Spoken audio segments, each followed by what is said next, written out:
Good evening and welcome to Freedom is a Constant Struggle with your host and producer Kilu Nyasha, and board oping is Jackie Perez. I'm delighted to bring you my guests today, attorneys Dennis Cunningham and Yolanda Huang. Yolanda Huang is an Oakland civil rights attorney with a long history of fighting racism, discrimination, and police brutality. She filed a lawsuit in 2012 on behalf of Occupy Oakland after the Oakland Police Department made a mass arrest and Santa Rita Jail held people for up to 85 hours without charges. This case was settled for $1.375 million. In 2014, she sued the Alameda County Jail for discrimination and harassment against women arrestees and unsanitary holding cells on behalf of 4 women protesters. The women were arrested for demanding the Attorney General investigate the Oakland police shooting of an unarmed black male. Alameda County officials settled that case for $130,000. Attorney Dennis Cunningham, one of our most courageous movement lawyers, established the People's Law Office in Chicago in 1970 in response to the state murder of Black Panther Fred Hampton. He and his partner filed the landmark case that won a $1 million settlement for the Panthers' families, although Chicago's killer cops were never criminally charged. Among a myriad of civil rights cases over the past 50 years, Dennis worked on the long-running class action for prisoners who rebelled and survived the massacre at New York's Attica State Prison in 1971, and the Earth First case against the FBI resulting from the 1990 bombing of Judy Barry and Darrell Cheney in Oakland. Dennis and attorney Yolanda Huang are currently suing the Sheriff's Department of Santa Rita in behalf of 6 pregnant women for abusive treatment by prison guards at the Santa Rita County Jail. Welcome, Dennis and Yolanda. I'm so happy you're here. Thank you for having us. Tell the truth about what's going on. Dennis, let me start with you because you are somewhat older and we go back a long, long way. This is true. And Yes. talk about some of the cases that you've handled over the years and maybe pick one out. I think about the 3 that you mentioned because those were the kind of the biggest ones and the most famous, I suppose. So the murder of Fred Hampton as part of the attack on the Black Panther Party back in the day, and the cases that came out of Attica and out of the rebellion at Attica and the massacre and mass torture that took place when the state forces retook the prison. And then again, almost 20 years later when Judy was bombed in her car and the FBI was right on the spot and said, oh, that was her bomb. She was carrying it. You could see blah, blah, blah, look at here and look at there, and you'll see that it was in open view in the back seat of the car, which was just this complete lie. So there's the thing about it is that was a complete lie that they used to explain what had happened. In Attica, there was a monstrous lie that they came out and told the press, and that was on the front page everywhere in the country, that the prisoners had slit the throats of the hostages and castrated one of them. And that was totally untrue. I mean, you couldn't even understand where they got it. But they came out and said it, the spokesperson said it, the governor stood behind it, and they tried to intimidate the medical examiner to get him to agree, even though he's sitting there with all these bodies dead from gunshot wounds. And the prisoners had no guns. And in the Fred Hampton case, the same thing happened. They broke into the apartment, came in shooting, killed a guy right there at the door, went back to where the bedroom was. They had a floor plan that came from an informant, and shot through the walls at where the head of the bed was, and then went in the bedroom and shot him right through his head because he had been drugged by this infiltrator, this creep. They also killed Mark Clark at the same time. Mark Clark was killed as they came in. Mm-hmm. And then they said, no, the Panthers opened fire on us. Well, the Panthers, there was one shot that came from the Panther weapons, which they did have weapons in the house, and it was evidently fired by Mark Clark when he fell dead, and it went up into the ceiling. Wow. And there were 99 other shots, and they all came from the police, including, I don't know, 80-some shots at this one spot in the wall where from a carbine where it would shoot through the wall and hit where Fred was. I remember them trying to off. claim that they were nail heads or something. Though that they said those were bullet holes in the wall in the back of the apartment that showed where the Panthers had fired at them. Oh. But they weren't. They were nails that were driven into the frame of the door, which was coming loose. The place was a mess. But the point was that they gave out the big lie. Yeah. You know, instantly, automatically, and with complete conviction, and with the expectation that it would be accepted by the press and through the press by the public. And there was no hesitation in either case, or any of the three cases, with respect to putting out the lie. You know what I mean? With this kind of automatic knee-jerk response to offer a cover-up. Right. You know, because obviously the truth is not something they, in any of those cases, that they could admit to, and never did. But the instinct is to cover up is part and parcel of the instinct to brutalize, to repress physically. Right. And that was what happened in all those cases. You know, Judy escaped death in the bombing of her car by a miracle. You know, explain who she was. She was an environmentalist. She was activist. An activist with Earth First. She was a very effective and you know, persuasive speaker and organizer, and she was also a folk singer. Yes, she was. Mm-hmm. She used her art in the movement. Yeah, they sang all the time. Mm-hmm. Her and Daryl. Daryl is a very accomplished artist and musician. He was in the car with her. The bomb was under her seat, so he was only grazed. She was really mauled by this bomb. I mean, it should have killed her, and probably did in the long run. She died about 7 years later from cancer, but she had, you know, she was weak. Right. And she couldn't resist. I'm sure that impacted her. But I mean, and that was even more of a setup, I think, than in the other cases, in the sense that they planned out a lot of moves that they made after that, and they were ready for certain questions to arise.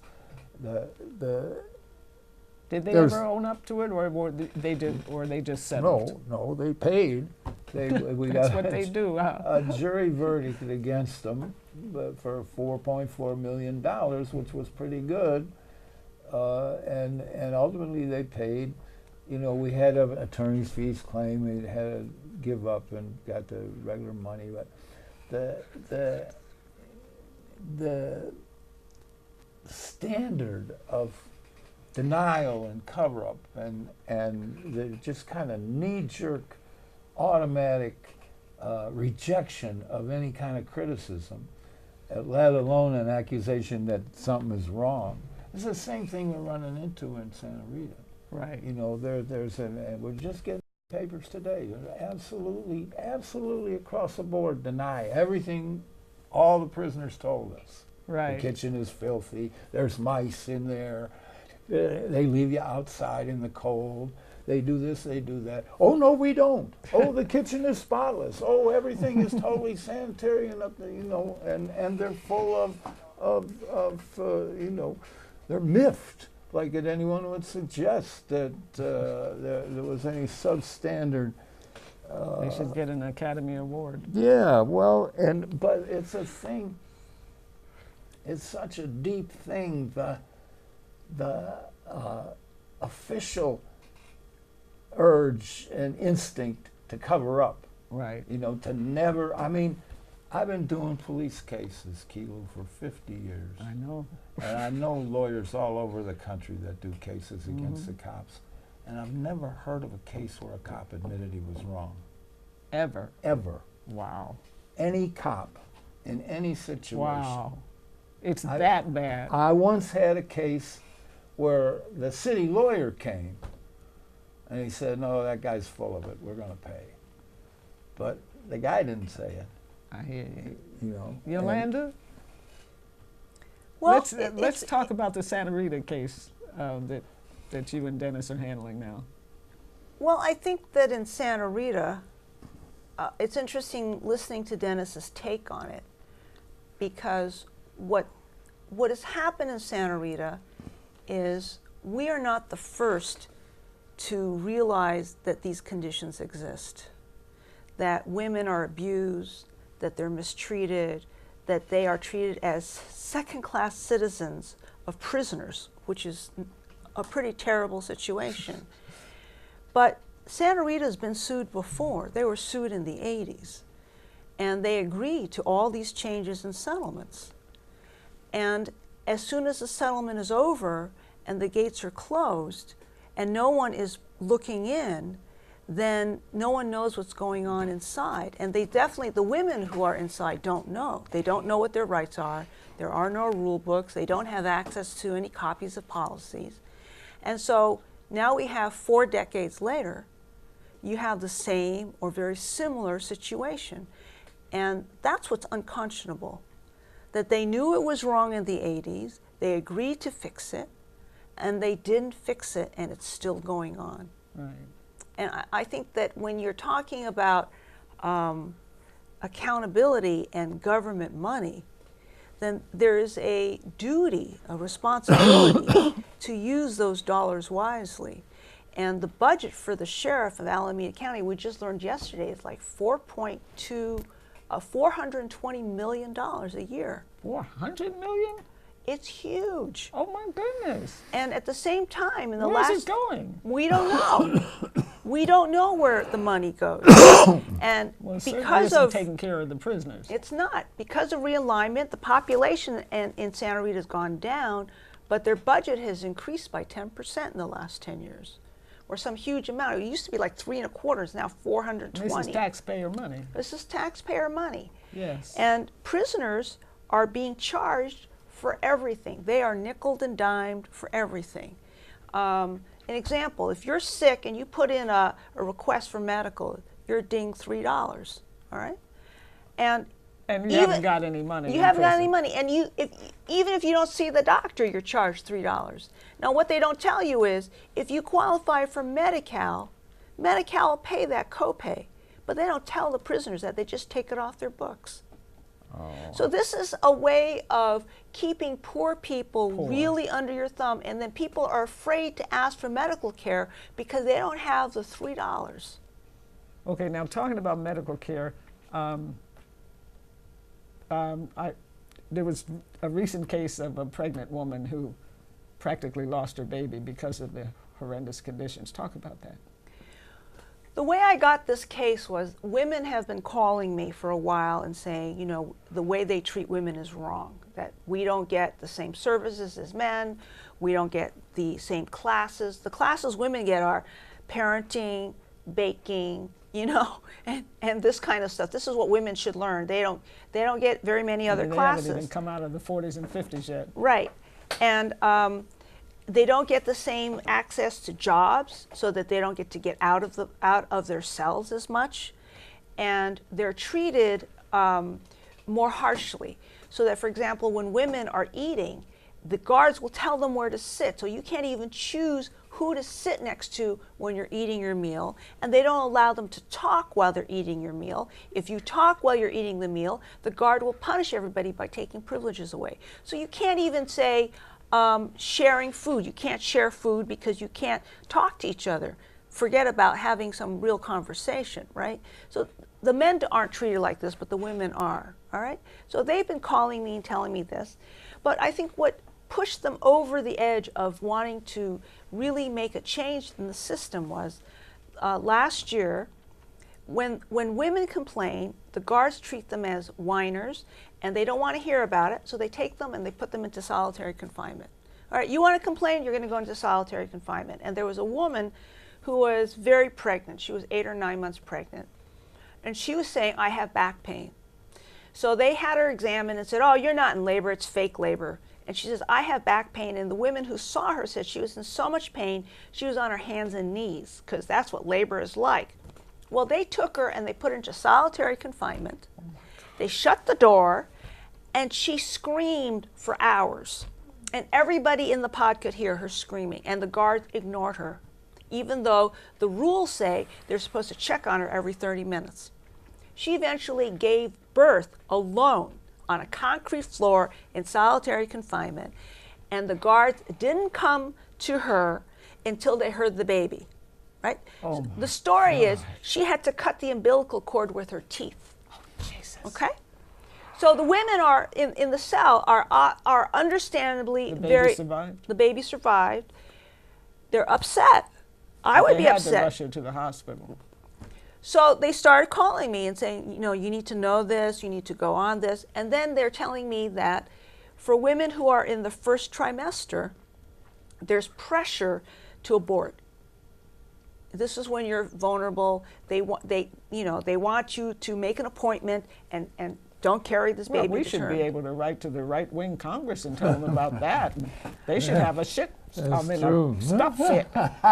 Well, except that they don't want these poor women having babies, you know. Well, of course. I mean, the whole so-called right to life movement is full of stuff anyway, because this is an example of I'm sure they're not raising any hell about Right. this kind of About coercion. the rights of those unborn babies from the Exactly. women in their prison who Exactly. are Right. pregnant. Yeah, yes. and not only that, but these right-wing 1950s types, they have 2.5 children. Okay, so, you know, I mean, I grew up in the era when there was no birth control. Right. Okay, and there were kids everywhere because people's families were anywhere from 8 or 9 to 20 or 21 kids. Okay, so you know they're full of stuff anyway. We know they're not adhering to birth control and no abortion themselves. They're still just a bunch of hypocrites. But go ahead. You're starting to rant now. Yes, I went off. And you should. I went Go off ahead. on a tangent. Well, but I mean, it's that upsetting. You know, it's bad enough to know that people who are in jail are mistreated, because jail is a nasty place and it turns the people who work there into nasty people. Pregnant women certainly don't belong in jail. You know, Exactly. I mean, and if you had any smidgen of concern about the health or welfare of the unborn baby, Yes. you wouldn't even think of putting a I know. pregnant woman in a county It's jail. unbelievable. I mean, a county jail is a hard place. I don't care where you go. So it's simple enough to understand that this is wrong, Yeah. but Where's they're the never humanity? wrong. There is So none. you know, Yeah. they don't want to do it, and they don't. Nobody makes them. We're going to see if we can make them. So we've just been finding out from interviewing women, we've made a concerted effort to go interview women, that the conditions inside Santa Maria jail are really terrible. The food is terrible. I interviewed some clients on Saturday, and they're telling me that dinner Friday night, they had to all throw the bread away because all the bread had mold. A lot of times they get food that obviously an animal has nibbled on, Oh my right? God. People who work in the kitchen talk about really difficult, unsanitary conditions, and that there are mice and rats that live in the Oh. kitchen, that there are birds who have come in and live in the kitchen, and that the food, especially the bread, is not kept in a rodent-proof storage locker. So it's just left in plastic bags out there. And any rat or mouse worth its beans is going to be able to climb and get into that bread and chew it up. So it's problematic in terms of the sanitation. And they don't care because these prisoners have no choice. They either go hungry or they eat the stuff. And I think there have been this fall hunger strikes by the men who are being held in solitary confinement, and one of their major complaints is the food. So they get the same food every day. There's very little fresh food. The stuff is old. The stuff is very poor quality. And the diet for pregnant women is obviously inadequate. Now they're telling us, I heard today, that it's 2,700 calories. And what it consists of is a lot of starch, okay? They get watery oatmeal for breakfast with 2 pieces of bread and some powdered tang. This is pregnant women. Then they get a peanut butter jelly sandwich with some of those little carrot nibs and a milk. And then they get another peanut butter jelly sandwich with milk for a snack. And then they get like a potato and a little protein patty, you know, a 4-ounce protein patty, could be like soy or something, for dinner. And every pregnant woman who I've interviewed says they're hungry. It's not good quality food. It's not nutritious. Not nutritious food. They don't get fresh fruits and vegetables. And when you think about all the studies about the development, the neurological development of the fetus, what that fetus needs, it needs good quality protein and fresh fruits and vegetables. Of course. And they're not getting it. Of course not. So I think the question becomes, it's very clear to us that the county jail is incapable, it's not capable of providing what a pregnant woman and her unborn child need. And it's time to move them out. Right. It's time to put them in some kind of alternative community housing, or to come up with other programs for that period of time. And that's what I think is the solution, because they've had a chance since the 1980s when they were first sued to fix it. And they not only have they not fixed it, the problem is still as bad as it was in the 1980s. Right. So, they've struck out. Right. And they shouldn't be given another chance, because they've had 4 decades to get it right, and they don't. And I understand there have some of the women have lost their babies. They've had miscarriages. They've had miscarriages. It's hard conditions. When you go to court, you're woken up at 4 o'clock, you're given your breakfast, and then you're put into these cold concrete holding cells. And I don't know why they have to be in holding cells, but they're in one holding cell, and then they're in another holding cell. These holding cells don't have bathrooms. You're not allowed to wear outerwear, so you're cold, right? There are no chairs. If you want to sit, you're going to sit on a cold concrete floor. And then you're put on a bus and you're moved to court. And in court, you are then in another holding cell with 12 people in a small 8x8 room in which there's enough seats for 3 people. Now, you're pregnant and you don't want to bogart the only 3 seats, so everybody rotates. I mean, everybody's sharing.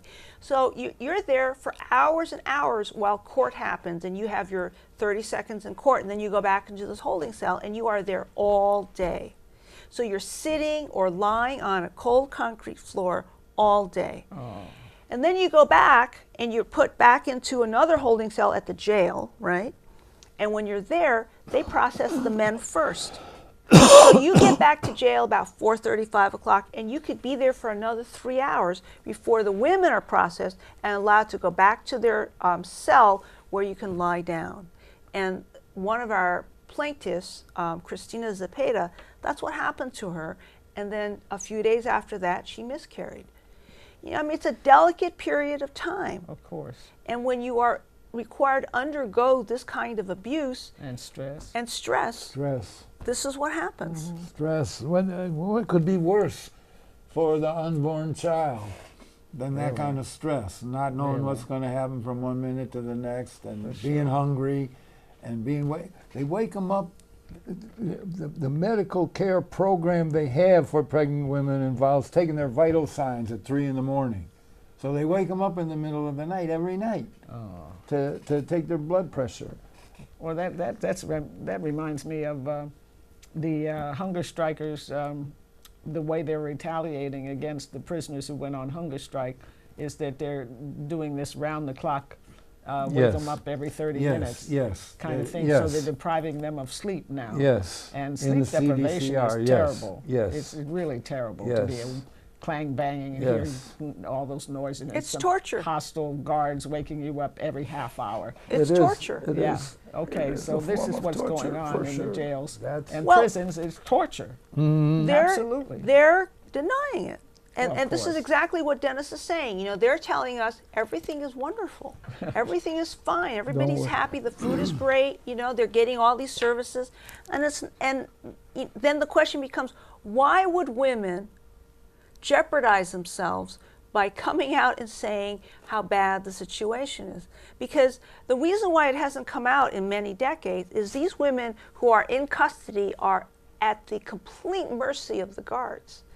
And if they come out and make noise, then it'll be worse for them. It's worse for them, and they are retaliated against. Because there's no protection. No, none. There's no protection. Yeah, unfortunately, our prison movement is all but disintegrated. It's very weak. It is, unfortunately. We really need to revive the prison movement and deal with these horrific conditions. I really think that some young people, if you really want to take on a task, you should become a prison abolitionist and and start exploring alternative ways of dealing with people who have done wrong things. Certainly, that couldn't be that difficult when it comes to pregnant women. Please, you're right. You know what I mean? Absolutely. There's less. I mean, there's what a threat couple are they, of for goodness percent. sakes? Maybe there's a handful of pregnant women out of hundreds and hundreds of women prisoners in Santa Rita, and there's a state law that says, you know, you do certain things. You put them in community programs. You don't leave them laying in the jail, in the prison, and they said, well, that doesn't apply to us, you know. But they say everything is fine. I mean, we just getting today a whole bunch of sworn statements. I, so-and-so, swear the following is true. The kitchen is clean. It's spotless. Da-da-da-da. They had, the other day, a mouse jumped up out of the dinner plate. I would die. You know, I'm terrified of mice. Out of it, somebody was given a tray with food, and a mouse jumped up out of it and ran away. Oof. I mean, and you know, their response is a total denial. Yeah. So they're not interested. They're not interested in the welfare of the pregnant women, let alone their unborn children. I know. And then the other thing is that let's talk for a minute about how when women are incarcerated, what happens to their children? Well, I think that one of the reasons why I am focused on county jails is because, well, we know that many of the people in county jail are there because they can't afford bail. That's one thing. There's no presumption of innocence. They're in jail because they're poor. And then the second thing is, for most of the women who are in jail that I've met, they're related to drug abuse, which is stress from the environment, or property crime because they're poor. Exactly. And it's also the fact that many of these women come from families, backgrounds, where they didn't receive the kind of family background that one needs to be able to grow up and get out of a drug habit or get out of being of poverty. And so putting them in jail doesn't do much good. I don't think. If anything, it helps them become worse at whatever situation they're in. It becomes worse. It will make them mad, I'll tell you that. Yeah, of course. Because their dignity is not respected, their humanity is not respected, their personalities are not respected, their needs are not respected, their health is not respected.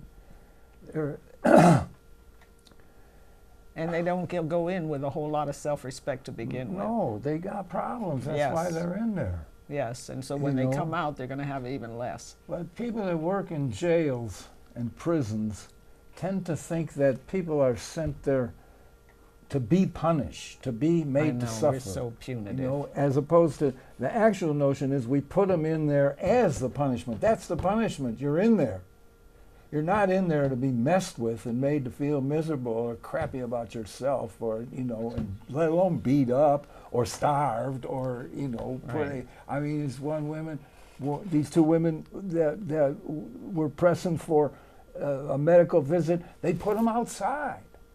They put them out in the cold, without a coat, without a blanket, in December, and left them out there till 2 in the morning, 1:30 in the morning. Just hours on end. No, you can't come in.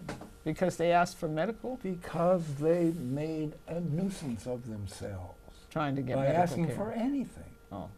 This is but why- in that case, yeah. it was they want a visit from the doctor.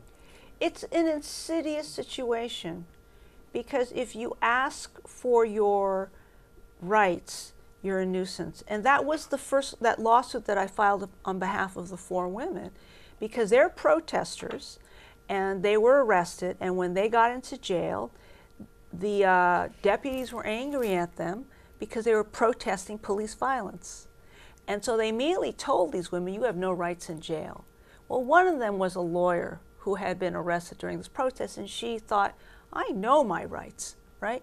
And their response when she said, I know my rights and you can't do this, is they put her into solitary. So this is the... So much for your rights. So Yeah. this is the Yeah. basis of the lawsuit, is people do have rights.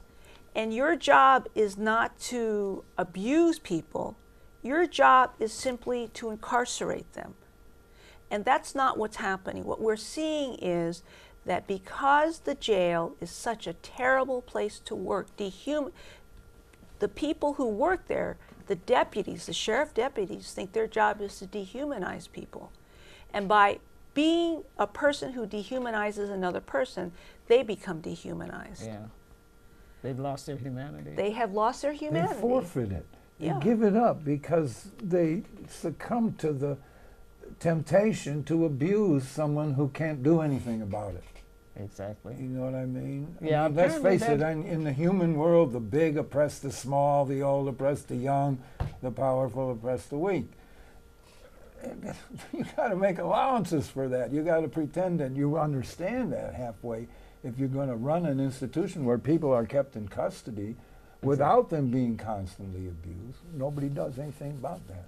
Exactly. So- Yeah. Where's the governor? Where are the prison administrators? The head of the CCDC and No, CCDR. Well, it's important to know that in the last year, 5 deputies have been arrested for doing terrible abuse on prisoners. One of them was arrested because he ordered some prisoners to beat up another prisoner. All right. So the one prisoner that was beat up had, said something to him, and so this deputy decided that he was going to teach him a lesson by having a bunch of people jump him and beat him up. Another situation. How did he survive the beating? I'm not sure. I don't know the details of that, but we do know that he was arrested, that the deputy was arrested. And in another case, a situation that's went on for quite a while, these sadists were running the solitary confinement, and they would get one of the inmates to put feces and urine into a water bottle, plastic water bottle, and then they would open up a cell of another inmate and he would squirt it in there. So people would get coated with this stuff, right? And this was their way, and they thought it was, I don't know if they thought it was funny or it was an indication of power, but it was sadistic and it was sick. And this went on for a long period of time, and they got arrested. So I think that's the tip of the iceberg. That if you have this going on, and the people who were getting the prisoners to throw urine and feces on other prisoners, other people knew. Of course. But it took a long time for it to be reported. And apparently there's a climate of fear. It's a climate of fear. And so what we have been saying is, at the very minimum, our elected officials, the Board of Supervisors, should hire an outside independent auditor to go ahead and audit the entire jail. And that the audit needs to include not just interviewing the deputies, but interviewing the prisoners to find out what is really going on. The other thing that should happen is that poor people shouldn't have to pay these high bails to get out. That's right.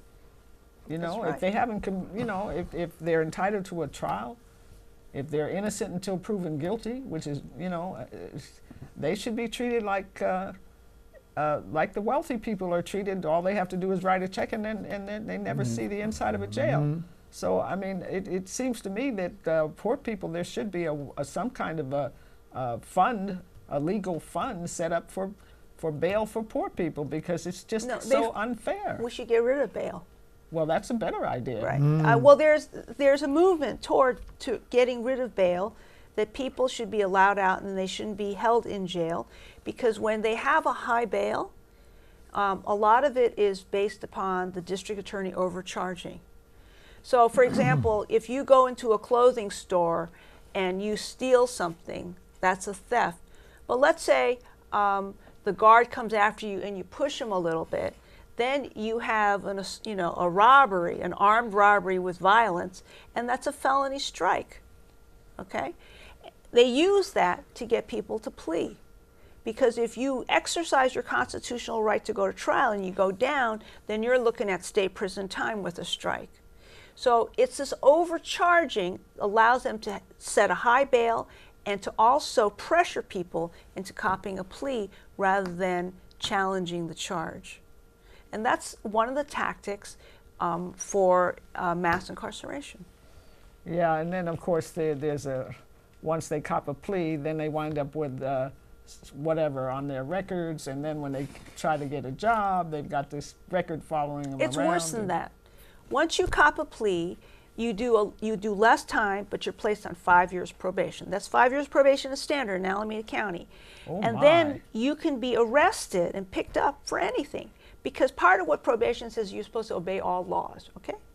All laws mean no illegal left turn or no traffic violation. We have a client who was stopped for not wearing a seatbelt, okay? She was breaking the law. She didn't have a seatbelt on. Because she was on probation, she did 6 weeks on the seatbelt. So once they get you on the 5 years probation, they just sock you with time. And so what she says is over the last, 5 years, she's been in jail 5 or 6 times. She's done her time plus because of the probation. Well, I'm flashing on Sweet Honey in the Rock singing, "This is a mean world." It is. It's a mean world. They got it right. My goodness. They got it right. Well, it's true that there's mean stuff going on all over. Oh goodness. Right? But yeah, because we could mention Yemen and yes, yeah, exactly. a whole lot of places. And a whole lot of it coming from the same deep place in America. Exactly. And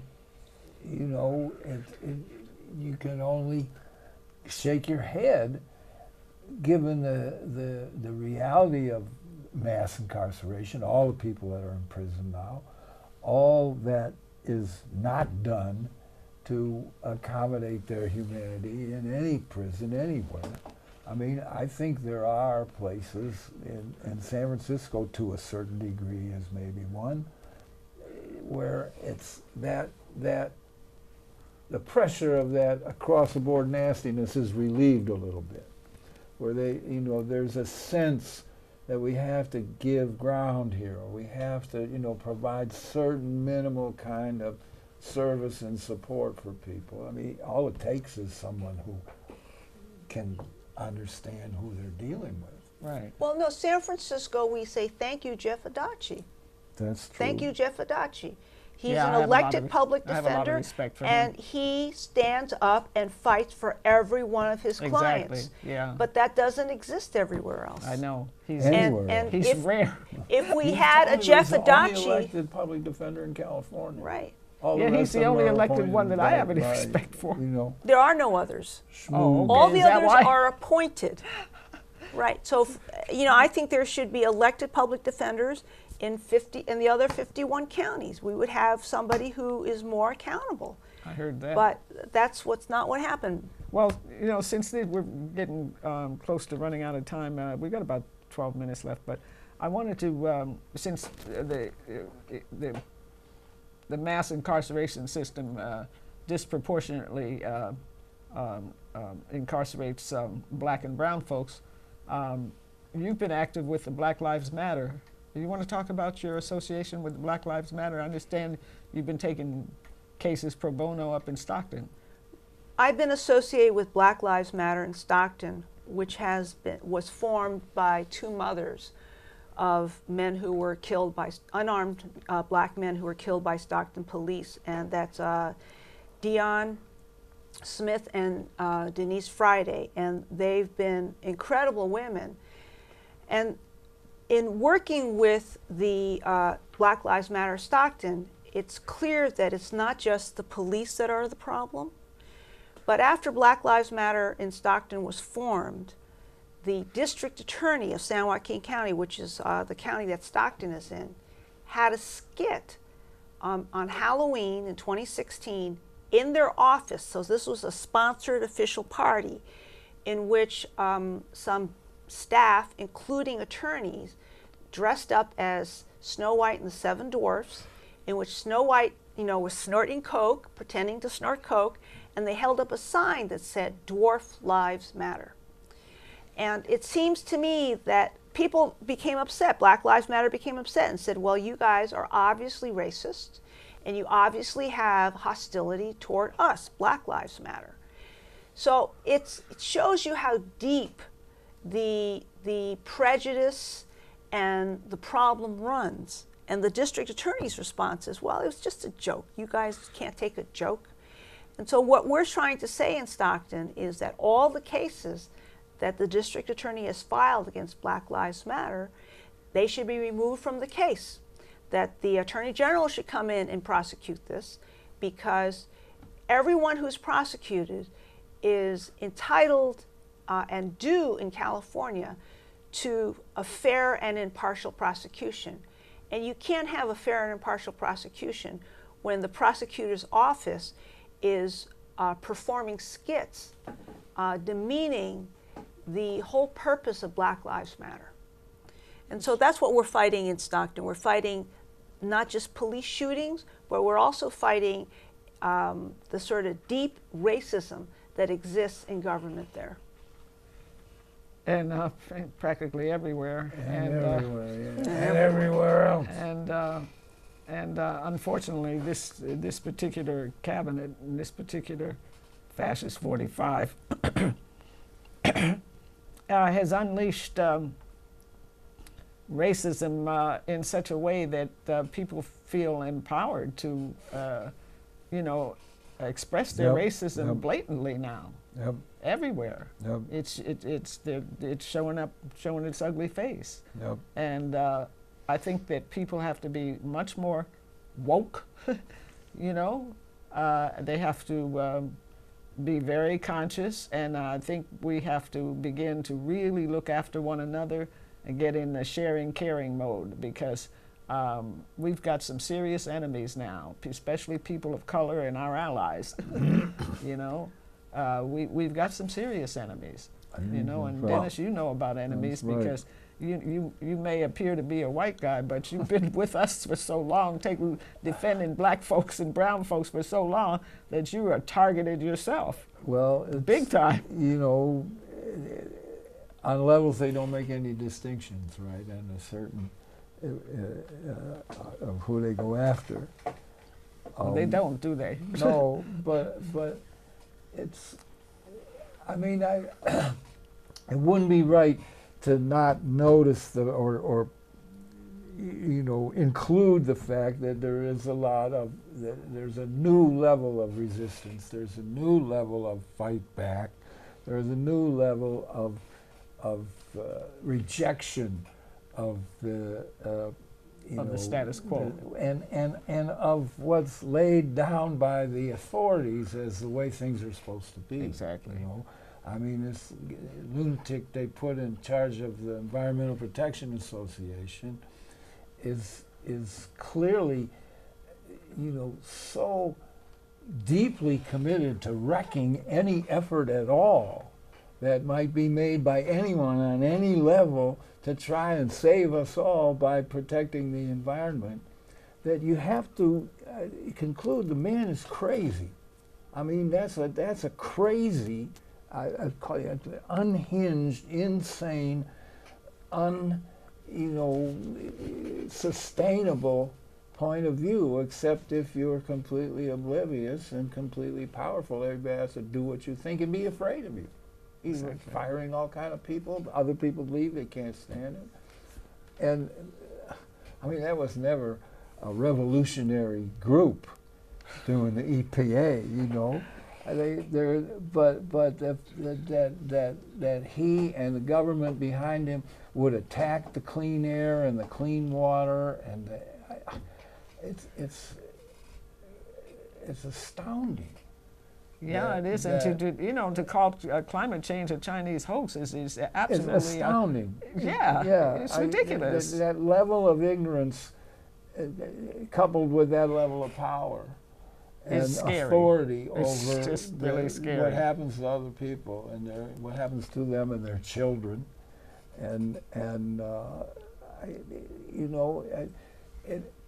at least you can say, obviously, it's driving to a crisis. There's something got to give, in this contest with these people. Trump is a symbol of them, but he's a front man, right? For the forces, the big money forces, like the Koch brothers and those people. Of course. That want to do away with every form of social structure and leave us in the jungle, leave us in a situation where, what you call it, Hobbes called the war of all against all. Wow. And you have to go out and take your food from somebody to get it. And you have to hire armed guards to protect you, whatever you got, so nobody takes it from you. And that's the vision that's guiding the governance of our country now, and it spills down and it filters down, and it's not something new. Like I say, the police never admit they're wrong. That's been going on for decades. And there's always been a huge gap between the rich and the poor, but it's never been as horrendous as it is today. And the aggression of the rich against the poor has never been as strong. Yeah, this is unbelievable. Like I mean, when 8 people own the accumulated wealth of half the world, 350 billion pretty people, bizarre. It's insane. And then 3 people own as much wealth as half this country. Yes. Yeah. I mean, who's kidding? Combined wealth. Who's kidding? That's 160 million people's combined wealth. 3 people have that much wealth. I mean, it is insane. Yeah. And unfortunately, the population seems to think that these people deserve it. I won't mention their names because I don't like to give them any kind of advertisement. They get plenty on their own. They impress people with their accomplishments. And then they turn around and talk about giving. Like Disney talking about giving up $1 million. I mean, really? $1 million is like me giving you a penny. Yeah. So right? Everybody better get busy and get out there and get in the way of this stuff. Yeah, because we're talking multi-billionaires. I heard recently that there was a billionaire that was worth $90 billion all by himself. And that's unimaginable wealth. Good. Take it away from them. Rich people are rich for, I believe, 3 reasons. They charge too much for what they sell. They screw the people that work for them. And they don't pay enough taxes. They don't pay any. And the reason they don't pay taxes is because they bribe the legislature. And the legislatures are bribed. And they Campaign hide it contributions in are Cayman bribes. Islands and Ireland. And That's right. everything. And they hide their money in. Yeah, exactly. So, you know,